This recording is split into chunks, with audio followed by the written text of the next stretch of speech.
All right, hello everyone, and welcome back to another episode of Star Wars Mark of Balance. My name is Mark, and I'm super excited to talk about all the great news, announcements, and trailers we've gotten from Star Wars Celebration 2023 in London. Unfortunately, as you guys saw on my Instagram, I wasn't able to make it to Celebration this year. This is the first time I'm missing it since 2017.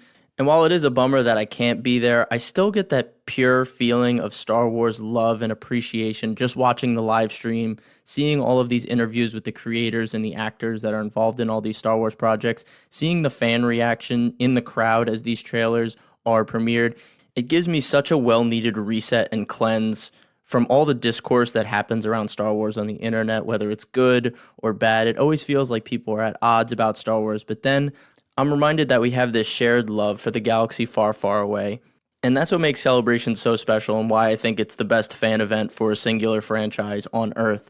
Because it's all of these people that, whether they like certain Star Wars projects or not, they all come together because they love the themes of Star Wars. They love the energy of Star Wars.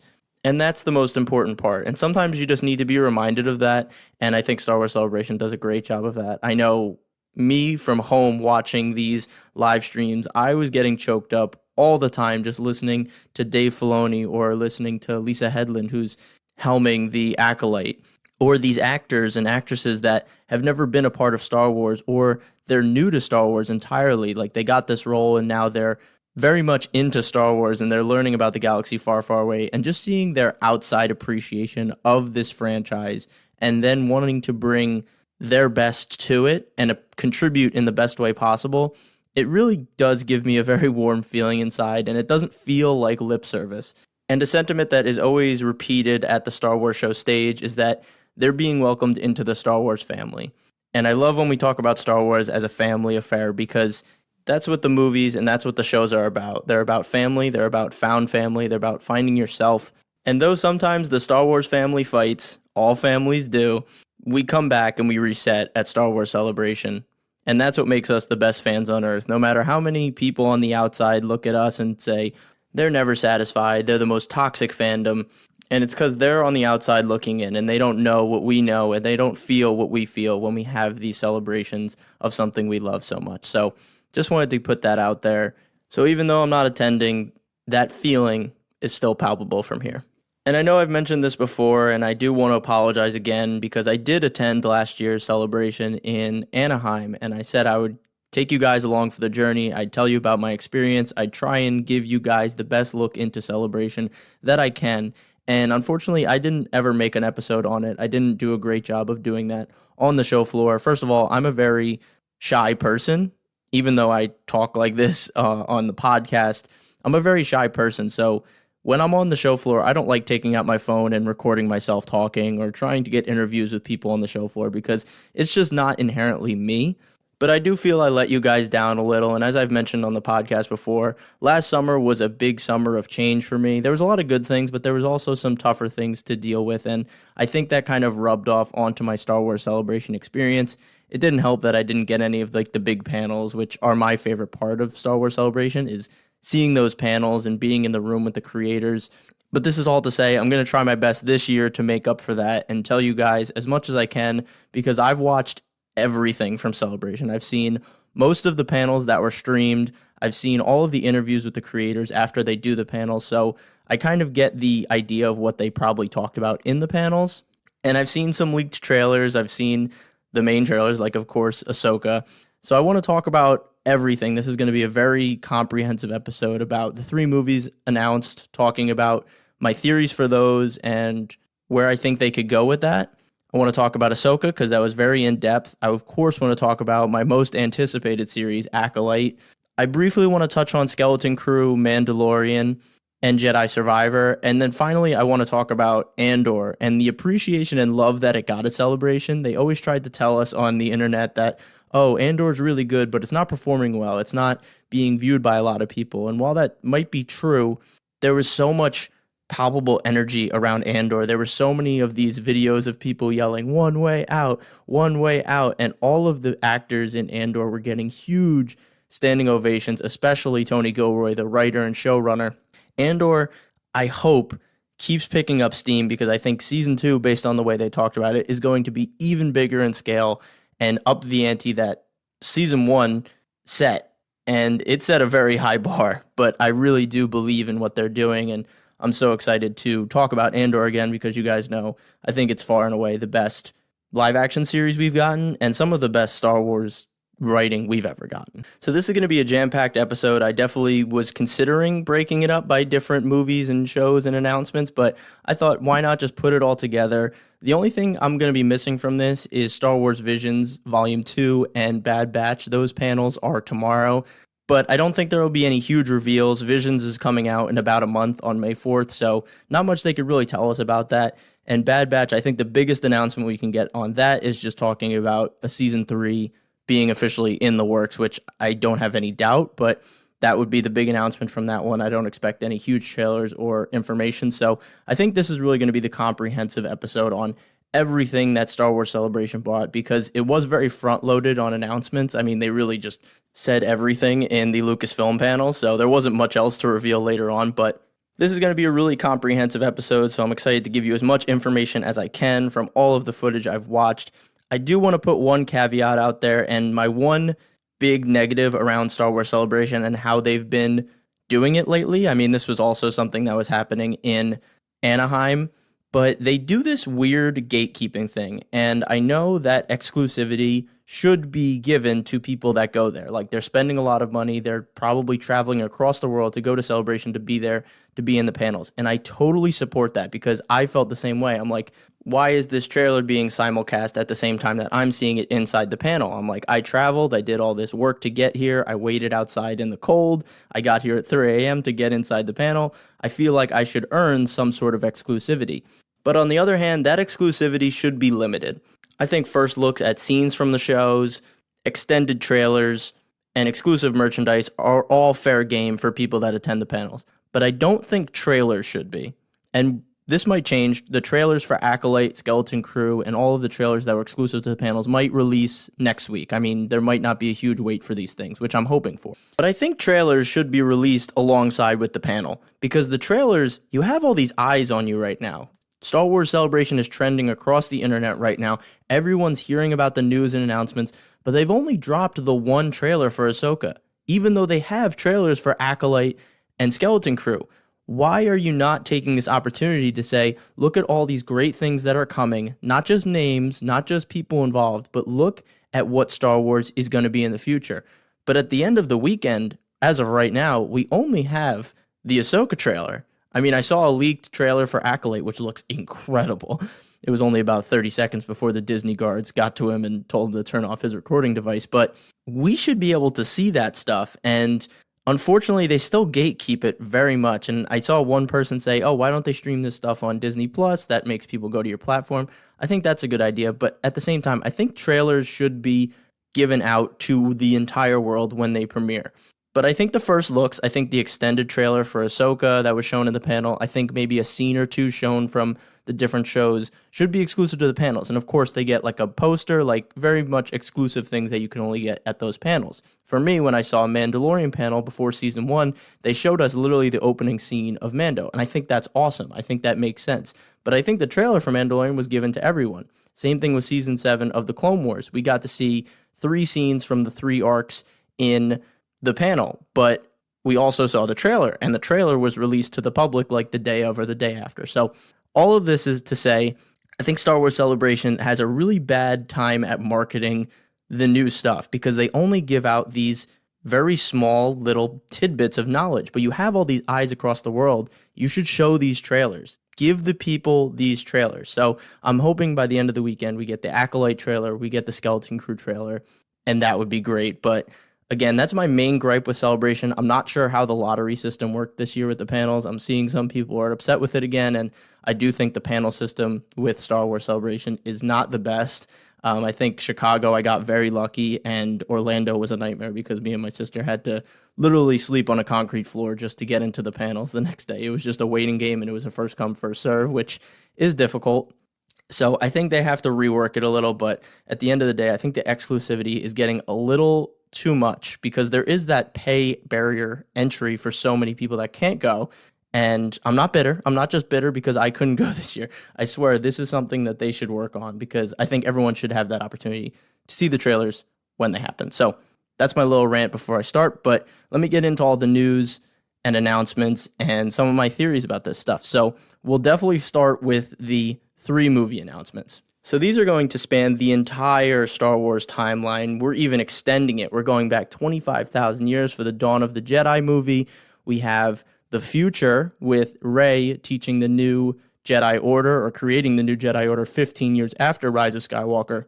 And then we have the Dave Filoni Mandoverse culmination Avengers type movie that's going to take place between 6 and 7. So I want to dive into the James Mangold Dawn of the Jedi movie that's going to tell the story of the first Jedi. And first of all, James Mangold did Logan, so there's going to be some grit to this movie, I think. I'm really excited to see what he does. And he also described it as a biblical epic, which made me think a lot of different things.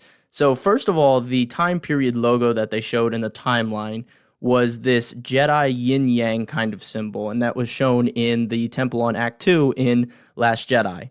And when I see something like that, I think of like a Cain and Abel type story where 2 brothers figure this out and then one kills the other or one betrays the other. So I'm thinking in some capacity, I think there's going to be 2 characters that form this order or start to study the Force, and one chooses more dark side, one chooses more light side, and then that's the main conflict of the movie.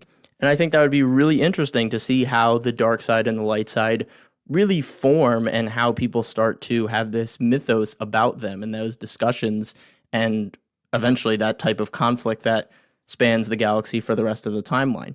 I think another interesting portion of this is that it's 25,000 years before. So technology in Star Wars has always been high tech, but I'm curious to see how they deal with this early time period. Will they have hyperspace? Will they have very crude ships? Because I know in the Old Republic, they definitely have all that stuff, but we're going even further back than that. So I think technology is going to be another interesting aspect to look at here. And obviously that also brings me to lightsabers and what lightsabers will look like and how the kyber crystal is brought about and the design of the lightsaber. I think all of that stuff is very cool. So those are my thoughts and theories around the Dawn of the Jedi movie. For the future movie set around Rey and rebuilding the Jedi Order, I know a lot of people will obviously be very upset that Rey is getting another chance, that the sequels are now going to be explored even further, but I see this as a great opportunity to not only redeem the character of Rey and hopefully make Daisy Ridley feel a little bit better about her portrayal in the Star Wars galaxy, but also it is 15 years past the Rise of Skywalker, so I think there's a great opportunity to not ignore the events of Rise of Skywalker, but almost put them on the back burner and really focus on the character of Rey and this next generation of Jedi and what they can do with that and how they can salvage her character. And I am cautiously optimistic about this because it is in the sequel era, which is something that, I'm not the biggest fan of. I think there are great moments in the sequels. I think Force Awakens and Last Jedi are fine. I think Rise of Skywalker is fundamentally flawed from a Star Wars lore and mythos perspective, but I would like this movie to essentially make those films feel a little bit better if they can salvage what Rey Skywalker can do with the new Jedi Order. I think where I'm very nervous is around Finn and Poe and all these supporting characters from the sequel trilogy that essentially have had the actors say that they're not interested in getting back into Star Wars. And John Boyega, I feel like he would be announced if he was going to be in this movie, but at the end of Rise of Skywalker, him and Rey were going to be going there together to rebuild the Jedi Order. So very curious if he's going to be involved, because if he's not, it's going to feel very weird when they just kind of offhand mention like, oh, Finn, he was a good friend of mine, but he's not here anymore. Or if they're like, oh, Poe's doing this now. So I think that they have to be very smart about that, and maybe they're keeping it a secret, and those will be huge reveals when the trailer drops, whenever it does, because I think this is supposed to be the next movie that comes out in 2025, but you never know with Star Wars. So cautiously optimistic about that one, but I do think there's a cool opportunity there. And then finally, guys, the moment we've been waiting so many years for, and it's almost, we're like, yeah, why has this taken so long? But yes, Dave Filoni will be directing his own Star Wars movie, and it'll be the culmination of the Mandoverse storylines between Book of Boba Fett, The Mandalorian, and Ahsoka, and maybe some other shows like The Skeleton Crew. And while this is amazing news, and the fact that us Clone Wars fans will now see at the end of a Star Wars movie in the movie theater, it'll say directed by Dave Filoni in those blue letters. It'll be so cool to see after seeing it so many times after the Clone Wars episodes.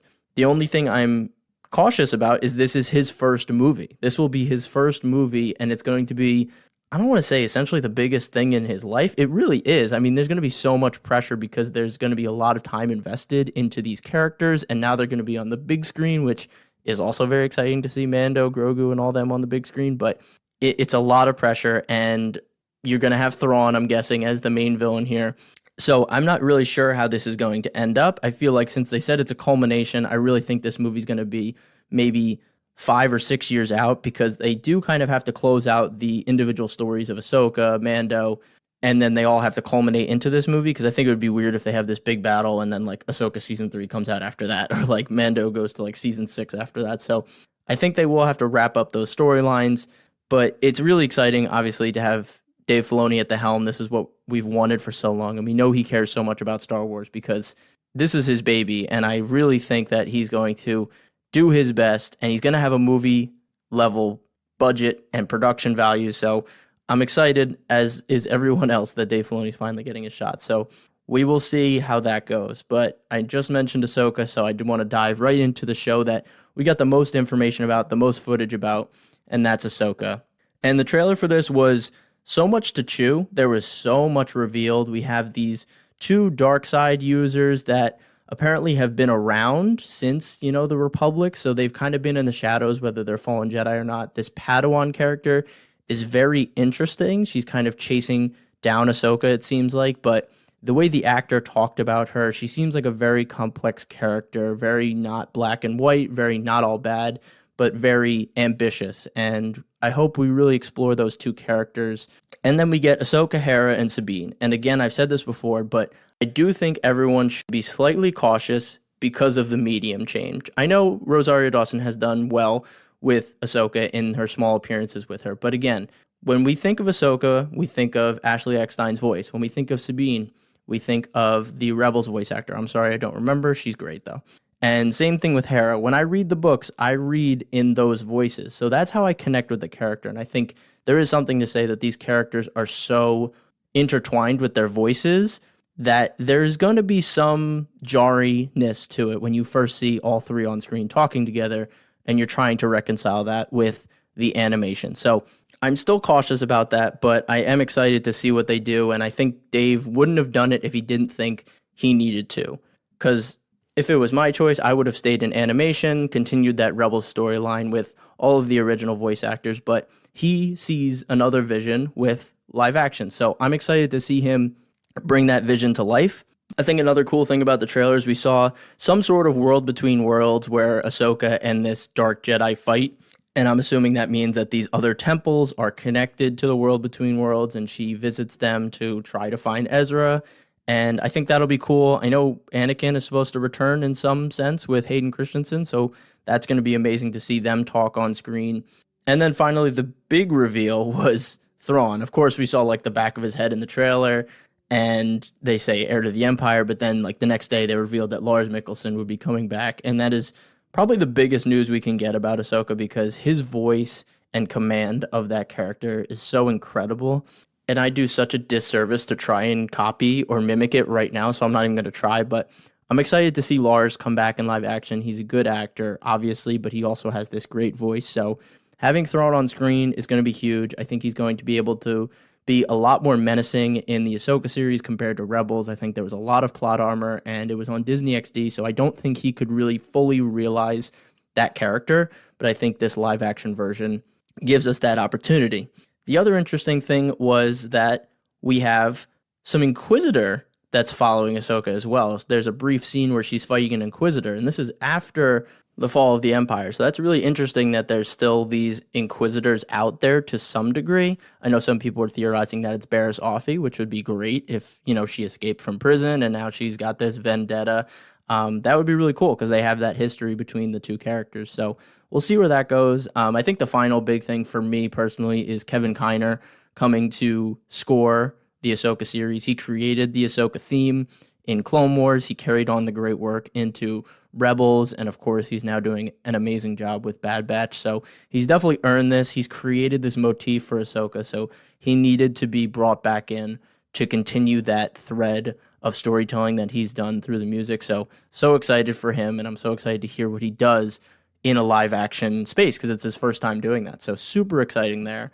I think the only other thing I'm nervous about is that this series definitely seems like it's going to be utilizing the volume a lot. And I say that as a bad thing now because I feel like Andor and what they're doing with Acolyte with these lived-in built sets really adds a lot to the world and the immersion. And I feel like when I was watching this trailer, it was almost plainly obvious that the volume was being used, and it felt like a soundstage and then the volume because we're just used to it at this point. We know how it's used. I think in Mandalorian Season 1, it was so well utilized and it was new, we couldn't notice it. But now as we're getting used to it, we kind of like, oh, okay, that's the volume, that's the volume. There isn't that seamlessness that it used to have, I don't think. So that was a little bit nerve-wracking for me when I saw that. Maybe they'll still have sets built out, I'm hoping, but that's just something I've noticed that I really like the feel of Andor, and I really like what they talked about with Acolyte, using lived-in sets. So we'll see how that goes. That's just another small thing. This is only a trailer, so you never know what it's going to look like. But Ahsoka's coming in August. I am really hoping it's around my birthday, August 14th. I'm hoping that it comes out on that Wednesday. I think that's August 16th. With the Clone Wars, when it first came out, it came out on August 14th or 15th. So it would be a really cool full circle moment if now the Ahsoka live action show comes out right around my birthday again. So excited for that. And it's going to be 8 episodes. So hopefully it doesn't fall into the Mando trap and is very focused in those 8 episodes. I mentioned the Acolyte, so I'm going to jump right into Acolyte. I think this is without a doubt the most anticipated series, not just because it's in a new time period with the High Republic or the end of the High Republic, but Lisa Headland as the showrunner, she is such a huge Star Wars fan. You could feel how palpable it is. And she bought this original story to Kathleen Kennedy, and she described it as, how do you reconcile what the Jedi were at the height of their power in the High Republic, and how do those Jedi turn into the Jedi in the prequels, and how do they fall so far? And she said she's going to do this by doing it from the perspective of the bad guys. So the bad guys are outnumbered here. So the Sith or whatever bad guys they really introduce here, they're going to be outnumbered. They're going to be looking up at the Jedi as the not big bad, but they're the big power of the galaxy. And when you look up at power, it does kind of change your perspective. And she talked about perspective a lot. So you're going to see from the Jedi, you're going to see from the dark side users. And I like that dichotomy that she's talking about here. And I think the concept of it is really, really smart. And there's going to be a lot of Jedi in the show. They had all of these interviews at the Star Wars stage after the panels. And every single actor that came on the stage was in some form playing a lightsaber wielder, whether they're a Jedi or a dark side user. And there was about 8 or 9 of them. So there's going to be a vast array of lightsaber wielders, good or bad, which means there's going to be a lot of lightsaber fights, which I think is so exciting. And all of the characters seem so rich and diverse, from aliens to Wookiee Jedi. I mean, it's also exciting. The guy who played Chewbacca in the sequels is coming back, and he's going to play as a Wookiee Jedi, which is so cool. So I love the perspective. I love the story. I love the time period. I love that they're going to be in built, lived-in sets like Andor. I think that's going to add so much. And the guy from Squid Game, it's really interesting. He is a huge Star Wars fan. He's like, I don't usually do, he says this in Korean, he says, I don't usually do these types of movies, but you can't say no to Star Wars. And they said I would have a lightsaber, so I'm definitely going to do it. So he plays a Jedi Master. He's featured in the leaked trailer talking to these Padawans in a room, and I love the use of the music there. I really hope this trailer comes out because it's so damn good. But he talks about close your eyes. You can't trust them. The Force is powerful. It can be a powerful ally, but you must understand it. Really great monologue, and I really hope this trailer comes out because it does this flip on the Force theme with these angelic voices kind of doing it. It's a very cool tone. So I'm very excited for this. High Republic, I love the books. I know this is going to be past the books, but I really do love this time period because you get to explore so many Jedi. So Acolyte is definitely shaping up to be something special, and I can't wait for it. I want to touch on Skeleton Crew very briefly because we still don't know that much about it, and it's probably slated to come out later this year, I believe, but we know Jude Law is a Force-sensitive mentor to these children who kind of get in way over their head, and while I'm not super excited for it. I think it could be a surprisingly good show. I think what they have to do is they have to strike that balance of having an all-child cast, and they really have to nail it because all-child cast could go two ways. They could go really annoying or they could go really compelling. And things like Stranger Things or The Goonies, which is what they're kind of inspiring these off, are really great. And I'm really excited if they can bring that to the Star Wars galaxy. On the other hand, this is Disney, so you never know how they could portray kids. So I'm excited to see how they go about this. I know Kathleen Kennedy said this is a show about kids, but it's not only for kids. And what else is she going to say? She has to market the show. She doesn't want adults to be like, oh, a kid show, I'm not in. But I think there is something to say about a show that goes from the kids' perspective in the Star Wars galaxy, that conflict, that fear of the galaxy, but also that discovery and hope of seeing the wider galaxy. So I think there's a lot of cool things they can do here. I just don't know what or where they're going with it. So again, they showed a trailer, but we couldn't see it. I've seen some like leaks of it, but it wasn't that much. So again, I can't really talk too much about this, but Jude Law, he's amazing. And these child actors have huge shoes to fill, but seeing a full TV show from the perspective of children in the Star Wars galaxy reminds me very much of Andor and how it gives us that view of a regular middle class or lower class person in the Star Wars galaxy. And if they can do that with children, I think that would be amazing because, we've seen it in Bad Batch with Omega, and we've seen Ahsoka because she was, only 14 when she joined the Jedi Order. But those are big kind of positions of power, but these are just kind of kids. These are just kids that get in way over their head to some degree. So I think there's a lot to explore here, but I don't know much about it. So that's all I can say at this point. But it's coming out this year, I believe. Next, I do want to talk about Mandalorian because they did have some discussions about that. They had the cast there. They had interviews with all of the cast members, especially Giancarlo Esposito as Moff Gideon, talking about he's coming. So I think the overwhelming sentiment of what people were saying is that the next two episodes, a lot happens, and they go to places that we might not expect. Again, this could be marketing speak for saying, well, it's the end of the season, we have to do something big. Or, they really are saying, buckle up. I know they showed a screening for next episode at Star Wars Celebration, so definitely be careful of spoilers online.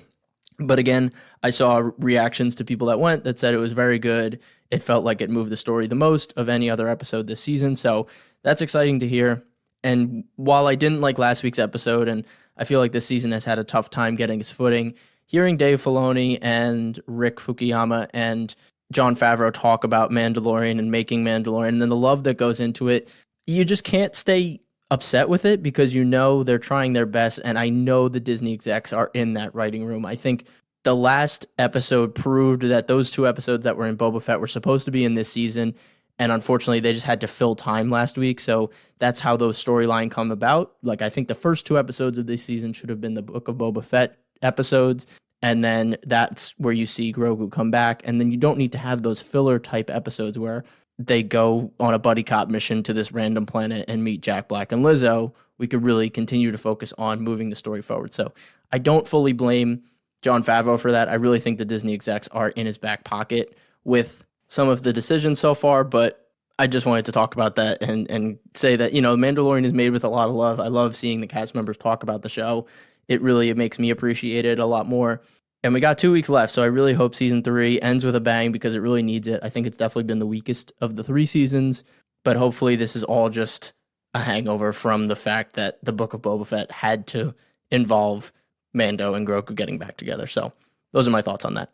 And finally, I want to talk briefly about Jedi Survivor because I just watched the interview with Stig, the game director, and Cameron Monaghan, who plays Cal Kestis. They just released another gameplay trailer for it. I think we've had a lot of trailers, but they still every time outdo themselves. The game looks absolutely incredible. The biggest news I think we got was that Coruscant is going to be one of the 7 large open worlds that you can explore. So that just makes my mind race. Like, can you go to the Jedi Temple? Can you go to like Star Wars 1313? Can you go below levels? Like, I think there's so much verticality that could be done in Coruscant, and Coruscant is just so freaking cool. And being able to explore that, whether by speeder or just getting around on foot, I think is going to be incredible. I think in total it's going to be 7 large open worlds, maybe some more open than others, but just the confirmation that we have, Coruscant is amazing. I think the lightsaber stances that they talk about, still incredible. And Cameron Monaghan even says he is so excited for us to experience the story. He's like, the end is so, so good. He doesn't want anyone to get it spoiled. He's like, please, when you play it, do not talk about the ending, because he's like, I am so excited for the ending. And yeah, the gameplay just looks a lot more varied than the first game. And I haven't been able to talk about it as much, but it seems like everything that I had an issue with in the first game has now been fixed or ramped up to an 11. So in the first game, I wanted more lightsaber stances. They do that. In the first game, I wanted some buddy missions with Marin or something like that. That's been changed in this one. I wanted better customization because I didn't like doing backtracking gameplay just to get a poncho. Customization is through the roof. You can give him a mullet, you can give him a handlebar mustache, you can give him different pants, different shirts, different jackets. They've overhauled it to the nth degree. So I'm so excited, and this is a next-gen title, so you know that everything, all of the technical issues that the first game had, even though people don't really talk about it as much, I think those will definitely be fixed. And yeah, I'm out of breath just talking about this because I'm really, really excited for Jedi Survivor. I think there's a huge chance it could be Game of the Year this year. And that back to tank guy was confirmed to be from the High Republic, which is also really cool. And yeah, I think the trailers, Star Wars always does this. I think the trailers very much only show the beginning of the game. I think that purple guy, I think he's only going to be in the beginning of the game, and we'll only see more and more as we play, which I love when they keep a secret, because he said 7 large open worlds, and we've only seen, I think, 2 or 3 in the trailer. So many surprises to come. So excited for that. And finally, I have to talk about my baby, not Genevieve O'Reilly playing Mon Mothma. Oh my God, wait. Genevieve O'Reilly, Mon Mothma, is in the Ahsoka trailer.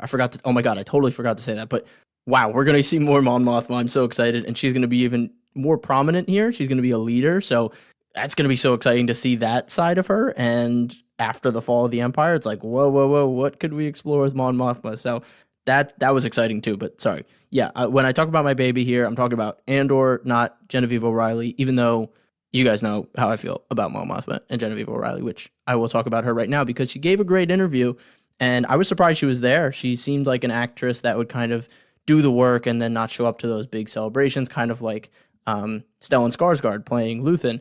But she did this great interview, and they asked her, what was your favorite moment or favorite line from the show? And me and her are just on the same wavelength. We just get each other. And she said it was the smile scene, and she talked about the knife in the hand and the rock in my hand and the knife at your throat, and I have to put up this facade. And she talked about that scene in depth, and I'm like, that's the one I did my reel on. That's the one I broke down in depth because I loved it so much. So that was just, aside from my obsession, I was just like, that was really cool that the actress connected the same way that I did to the content. So that was amazing to see. And if she is at another Star Wars celebration, I don't know if she did photo ops, but man, I want a photo op with her, and I have a great idea for what I could do for it. So I'm really hoping the next Star Wars celebration she goes to, that she's doing photo ops so I can pay for that.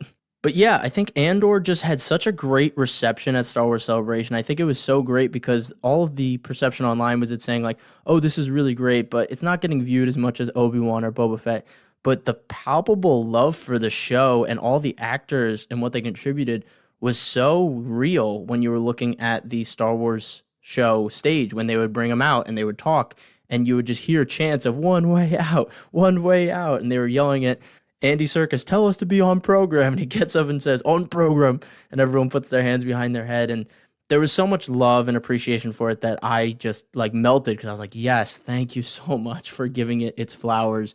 And it was just, everyone was talking like Tony Gilroy, he's a genius, this writing is the best, this made the show so great, and it made our job as actors easy. My favorite interview, I think, so far has been with Cyril, Bix, and Deidre. They all had a 3-person interview on the Star Wars stage, and they played off each other so well. You could see there was a lot of camaraderie between the actors, and man, I just loved hearing them talk about it. They're all, I think, stage actors, which I think I love about Star Wars so much, is that they bring in so many great Broadway or just theatrical actors to these roles, and that's true of Peter Cushing and Alec Guinness back in The New Hope. They bring that high level type of acting, and I think you're getting that here with Cyril and Deidre. I think they're both mostly involved in plays, which is really cool. And man, Diego Luna is like the biggest superstar there. He absolutely loves it. He's so charismatic with the crowd, and even Tony Gilroy, he's an artist. You could feel he's a straight shooter, but even he came out and said, me as a writer, we don't get this kind of reception when we go places. Like maybe Quentin Tarantino does, maybe Aaron Sorkin does. But, as a writer and a showrunner, he's like, this is very different and this is really cool. So thank you guys so much for letting us make this show and continue to make this show for you guys. And he speaks so eloquently, and I love when he talked about writing and he talked about the monologues. He's like, the monologues are easy. There's a lot of great of them, but he's like, those are easy. You're just telling them what the character hasn't vocalized, but what that character's been through. Like, it's so true with Luthen. He's been through a lot. He's not happy with what he has to become. And that monologue is just that expression of that. So he's like, that was easy to write. The hard stuff is when you have characters interacting. And then from a production and set design and all that stuff, we had the creators of those different departments, and we even had Nick Bertelli, who's the soundtrack coordinator, and he composed the soundtrack, and he was talking about, in this scene, we wanted the violins to come in right when Andor found out that his mother died, or right after he found out, because he wanted that silence, and then them kick in, and he talked about stuff that I talked about on Music Mondays, where I was like, oh, well, this is just a redo of the motif of Marva's rebellion earlier, and he talked about that for her, like, funeral when Cassian gets the news at the ocean when he's kind of looking out over the water. I'm like, yes. So it was just cool to, invest that much into the show and then it be reciprocated from the creators and them kind of be on the same, we're on the same wavelength, which is really cool because I connected a lot with that show. So I'm so excited for season 2. They basically said it's 12 episodes. Each is a 3-part arc and it takes place over 4 years. And between each arc, there's a year difference. So like the first arc will happen, and then there will be a year, and then another 3-part arc. And then, as they've always said, the final scene of the show will end with Andor getting on the ship to go and run into Jyn on that planet. I forget what it's called. But yeah, the Andor love was real. There was a whole procession of people dressed up in the Narkina 5 gear. Some didn't have shoes on. That's commitment. That's gross. But they didn't have shoes on, and they were wearing the Narkina 5 stuff, and they were going through the escalator, I think, just screaming, one way out. It was such a cool display of love and appreciation for the show. So definitely check that out if you haven't seen it online. It's really great. Totally forgot to mention this in my intro, but it was a very small announcement. We didn't really get any details on it, but Dave Filoni confirmed that we are getting a Tales of the Jedi Season 2. And all I ask for and all I hope for is that they adapt the Dark Disciple arc with Quinlan Vos and Asajj Ventress. It was a canceled Clone Wars arc that had some early concept art and early renderings, but it was never fully animated because the Clone Wars got canceled by none other than Disney. But they did adapt it into a full-length book, and it's one of my favorite books. It's an excellent story. It closes out Ventress's arc and her redemption, and since they already have so much storyboarding for it done and they have this whole book created for it, I really think it would be a nice way to adapt that finally for animation, because it was initially intended to be animated, so it's not like they're just adapting a book. This was supposed to be animated, and I think a 3-episode arc like they do with the first season of Tales of the Jedi would work perfectly here. It's a dark story. I think the animation being the caliber it is now would do so many great things for the emotion and the weight of what happens in this tale. If you haven't read the book, I totally recommend it, and if they do announce it, maybe wait for the animation because it is so good. So those are my only hopes for Tales of the Jedi. I think it's really cool that Dave Filoni wants to continue this series, but what he emphasized in the interview and in the announcement was that he wants to use Tales of the Jedi to train the people below him, like George Lucas trained him when he was making Clone Wars. So he wants to pass on those teachings, as every great Jedi should, and wants to give those people opportunities to direct animation and have those experiences and work on Star Wars at the highest level. So I think that's really cool, the thought process behind Tales of the Jedi, but also the implications of what we can see in Season 2. So excited for that, obviously, for more Clone Wars type animation with Dave Filoni at the helm. But man, that was a lot. This is my longest solo episode I've done in a very, very long time. So this has been fun to kind of go off the rip and talk about all this stuff. And I hope you guys like these longer form episodes. I know it's been a while since I've done them, and I know people say like, oh, you have a lot of short episodes, and here you go. Now you got a nice long one. But yeah, this celebration has been great. I don't know what the experience is at Celebration this year. I know I mentioned earlier that there have been some lackluster panel and scheduling issues for people that are actually attending, but from home, it's been a lot of fun to watch the Star Wars stage and see all the reveals, even though I think the trailers still should be released, and hopefully those happen next week. But this has been a great Star Wars celebration so far. I think last year they didn't have that much to reveal, and so I felt like there was less energy in Star Wars Celebration, but I feel like this year there were so many great reveals. There were so many different things in the works, and all of the things sound exciting. And again, you never know how any of this stuff will turn out. Unfortunately, Disney with live action has been batting about 500. I mean, Book of Boba Fett and Obi-Wan, I know people like them, but I think they were below average. I don't think they reached the potential they should have gotten, the care they should have gotten. I think Andor and Mandalorian are obviously hits in their own rights, even though some have issues with the slow start of Andor, or it doesn't feel like Star Wars, and Mandalorian sometimes slips into that filler-esque type of show that you're like, wait, I want the story to move forward. So I think overall those are two hits. I think Bad Batch has really redeemed itself, but that's more on the animation side. And I really want to focus on these live-action shows in the future. We can be so excited for them, but we don't know how they'll turn out, unfortunately, because Disney hasn't instilled that confidence in us. The only thing that I think is going for them is that Acolyte and Skeleton Crew are all new characters, and we know Disney is good with new characters that they've created. So Andor was a new character they created for Rogue One, and Mandalorian and Grogu were new.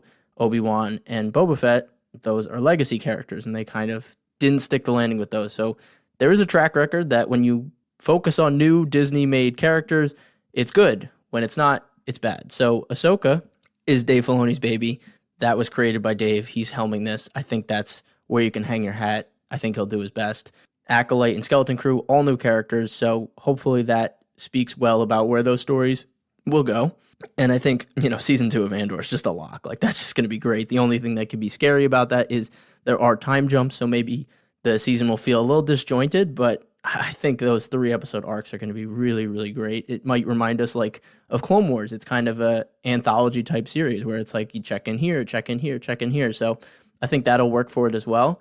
And then the movies, it's just going to be amazing to see Star Wars in the movie theater again. I think Disney knows. They know they cannot make a bad movie. They can't. If they come out with another Star Wars movie, the next movie they come out with, if it comes out and it is not good, at least just good, they're in big, big trouble. So I think we just got to hang our hat on the fact that Disney is in a make or break with Star Wars movies. And while it sucks that there's that much pressure, it's going to be so incredible to sit in a movie theater again and see Star Wars and be excited for it. So those are my overall thoughts. I really hope you guys enjoyed my super, super comprehensive episode. I hope it makes up for me not being on top of it last year.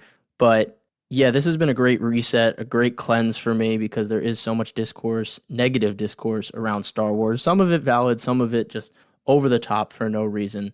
And sometimes there's overly positive stuff about Star Wars when we need to hold Disney accountable. Like, no, that we can't just let that slide. But again, this is a great way to remind yourself of why you love Star Wars, the purity, what at the core makes Star Wars special. And it's the fans and it's that connection. And it really did feel like a family affair when you watch these panels and these interviews with all these different creators and actors and actresses. It's a different feel than I think any other franchise. I know there are great franchises out there, and I know there are franchises that are more consistent than Star Wars. I get that. I know Disney has not been on top of it with Star Wars, which I wish they would have. I wish Star Wars still had that regard in the larger world. I think the actors and actresses that join the family, they start to get it, but I think on the outside, there's still that air of, oh, it's Star Wars. It's kind of lost its magic, and I don't want people to perceive Star Wars like that, and I think these celebrations do a great job of healing that. And I hope this next wave of Star Wars is just hitting on all cylinders and gets that respect back for Star Wars. And unfortunately, I think it can't just fall on the shows. I really think these 3 movies are going to bear the brunt of it because these movies are what Star Wars is about, the theatrical experience. So the movies got to be great. The shows seem like they're on the right track. And I do want to close on this final thought, and it comes from Dave Filoni, where he talked about how when we saw Revenge of the Sith in 2005, we thought that was the end of Star Wars. We didn't know what Star Wars' future was. Obviously, he knew because he and George Lucas were making the Clone Wars in the background, but for most fans, we thought that might be the end. We would get some video games here and there, but we didn't know if there was a future for Star Wars. And now, 15 years later, on the 15th anniversary of the Clone Wars premiering, we have so much great Star Wars to be excited about and so much great Star Wars that has come out since then to love and appreciate just as much as the 6 films that came before. And I think we just need to remember and be grateful for the fact that Star Wars is still going strong, even though there's some hiccups, even though there's some bumps in the road, and even if these shows do end up not doing as well as we hope they would, we did get, and we are getting, people that care about Star Wars trying to make the best Star Wars they can. And even if you're only a fan of the first 6 movies, or even just the first 3 movies, you have to remember that those first 3 movies spawned these celebrations. The first one, I think, was in 1999, right before The Phantom Menace.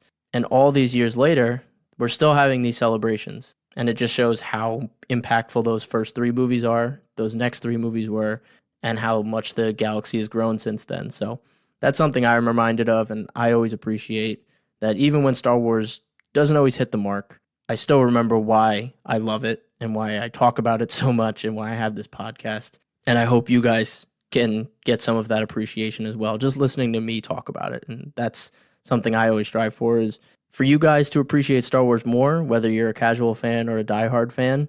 And if you're a casual fan, maybe diving deeper into Star Wars and having a bigger appreciation for it. Or if you're a diehard fan that only watched the movies or the TV shows, maybe I can convince you to read the books and expand outside of maybe what you expect you like in Star Wars. I know I love doing that with the High Republic, because I really think the High Republic has been such a great piece of Star Wars content. And those book reviews I do, I really put a lot into them. And I hope that when you read them, you say, oh, I want to get into that. And the reason I mentioned High Republic is because obviously we have the Acolyte, but then there was a panel just on the High Republic book initiative. And they had a whole panel with a room full of people for books and comics, which is really cool. And it's another sect of the Star Wars fandom that maybe people don't know about. And there's a lot coming in Phase 3, and I'm still working on Phase 2 right now. But yeah, that's my long-winded goal with this podcast. And when I watch Celebration, it reminds me of that. It reminds me of why I do it. So really appreciate you listening. Thank you so much, as always. Follow me on Instagram at @star_wars_Mark of Balance. Let me know what you thought of all the news, announcements, what you thought of this episode, what you think of my other episodes, whether you listen to all of them or just listen to 1 or 2. I love talking Star Wars, of course. So, as always, stay safe, stay healthy, and especially, may the Force be with you. Peace.